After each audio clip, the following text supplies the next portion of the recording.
William Shatner has visited with us many, many times here at our show, and I find him a fascinating character. But why did you choose him to literally write an entire book on? You know, he's such an icon, Yeah. not only in this country, but worldwide. And I think he means different things to different people. Some people of a certain generation think William Shatner, Captain Kirk. Of course. Maybe Denny Crane, Boston Legal. Yeah. He won 2 Emmys for that. Or Priceline.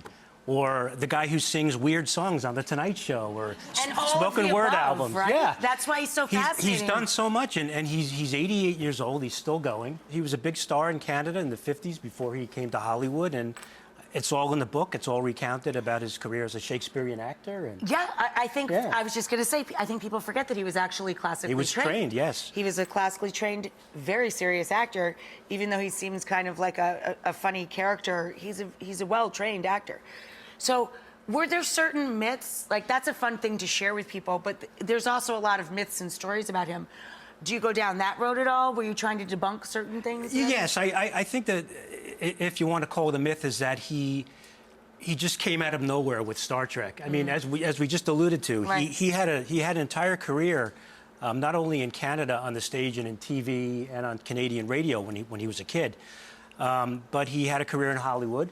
But it didn't really, I don't think it propelled his career forward as he thought it would. So he came back to New York. He was doing a lot of live TV. He was on the stage in New York in 2 Broadway shows called The Shot in the Dark with Walter Matthau and The World of Susie Wong. And they were very well received. Those were big shows. They were big Broadway shows.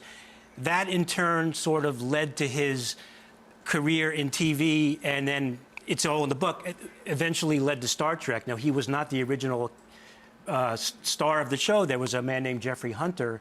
That I did not know. They filmed and he's come here so many times. Yeah, I had no clue. yeah. He wasn't the original choice for Captain Kirk? No, there was an actor named Jeffrey Hunter who's, for the first pilot, his name was not Kirk, it was Christopher Pike. And NBC filmed the Star Trek pilot, and it just didn't quite gel. It didn't register, It just didn't register, and then, so they didn't renew his contract to come back, Jeffrey Hunter's contract, and they reached out to William Shatner, who was free. He had just done a CBS series called For the People, which had just been canceled. And somebody said, I know this guy Shatner, he'd be perfect for it, and the rest is history. The rest is history. He became James Tiberius Kirk. That's right. Have you started your work on your next book? Do you know who you're going to do next? I don't. I have some ideas. I would love to do Farrah Fawcett because I think she's such what an a icon. great choice. Yeah. And another great icon. And boy, someone who's been through so much. Yeah, and died way too young. Oh, gosh. And, David Cassidy, another icon from the 70s. That's another great one. These are all... This is a really good list, man. You got to go home and get to work. Yeah.